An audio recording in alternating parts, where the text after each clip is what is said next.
All right, let's talk about the single most important object in our entire cosmic neighborhood. It's the heart of our solar system and, well, the literal star of the show, our very own sun.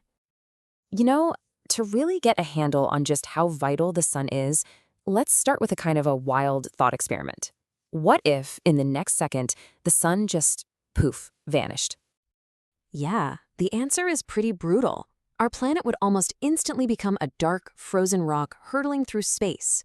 No light, no heat, and very quickly, no life. See, the sun isn't just a bright spot in our sky. It is, quite literally, our lifeline. So we know it's essential, but how does it work? What makes the sun tick? To figure that out, we've got to understand what it's made of. So let's take a journey from its surface right down into its fiery heart.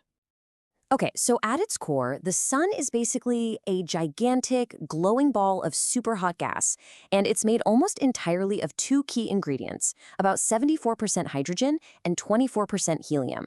But these aren't just any old elements. Nope, they're the fuel for an absolutely incredible cosmic engine. And this is the engine that makes the sun a star: nuclear fusion.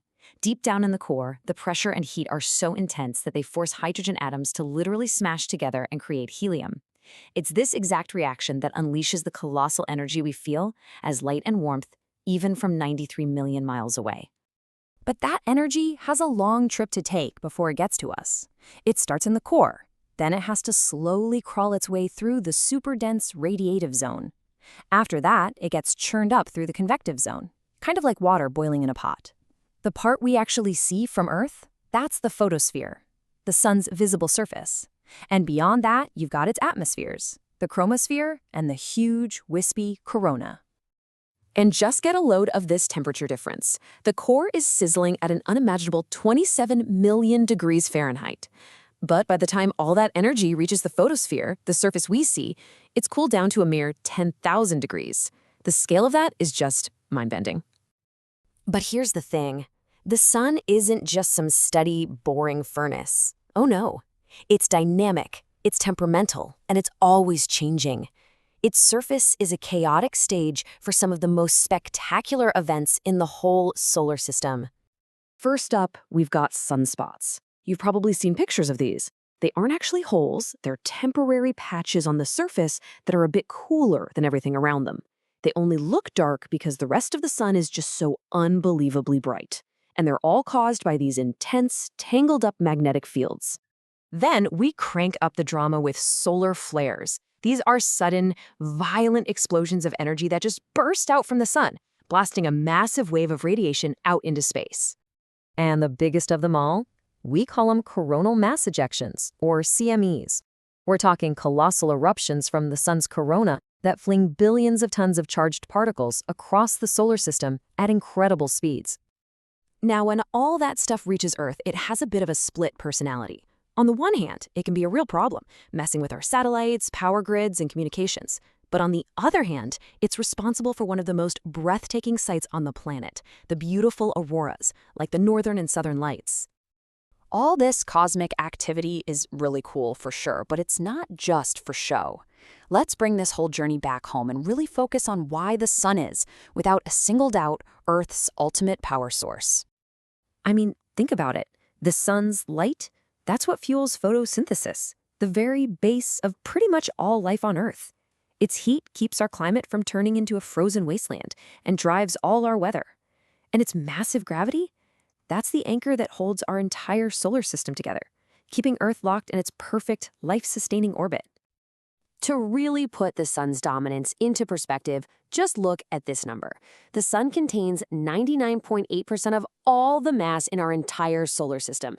Everything else, every planet, moon, asteroid, all of it is just the leftover crumbs. It is truly the heavyweight champion. And if that last number didn't blow your mind, how about this one? You could fit 1.3 million Earths inside of the sun. It just perfectly shows how tiny we really are compared to our home star. And yet, for all that incredible size and distance, our connection is almost instant. The sunlight that might be hitting your face right now, it left the sun just 8 minutes and 20 seconds ago. That's an entire cosmic journey that happened in less time than it takes to make a cup of coffee. You know, just like people, stars have a life story. They're born, they live for a while, and eventually they die. So for this last part of our journey, let's zoom way out and see where our sun fits on that cosmic timeline. Our sun was born about 4.6 billion years ago from this huge cloud of gas and dust. Right now, it's a stable, middle-aged star. It's in its prime. But that party won't last forever. In about 5 billion years, its fuel will start to run low, and it'll swell up into a massive red giant. After that, it'll shed its outer layers and shrink down into a tiny, dense star called a white dwarf, and just slowly fade away. But this whole cosmic life cycle thing, it's not some distant, abstract story. It is deeply, intimately connected to us. And here is the most incredible part. The iron in your blood, the calcium in your bones, nearly all the heavy elements that make you, were forged in the hearts of ancient stars that lived and died long before our sun was ever born. Which leaves us with one final, absolutely profound thought. When you look up at the sun or at the stars in the night sky, you're not just looking at distant balls of gas. You're looking at your own cosmic family tree. You are, quite literally, made of stardust.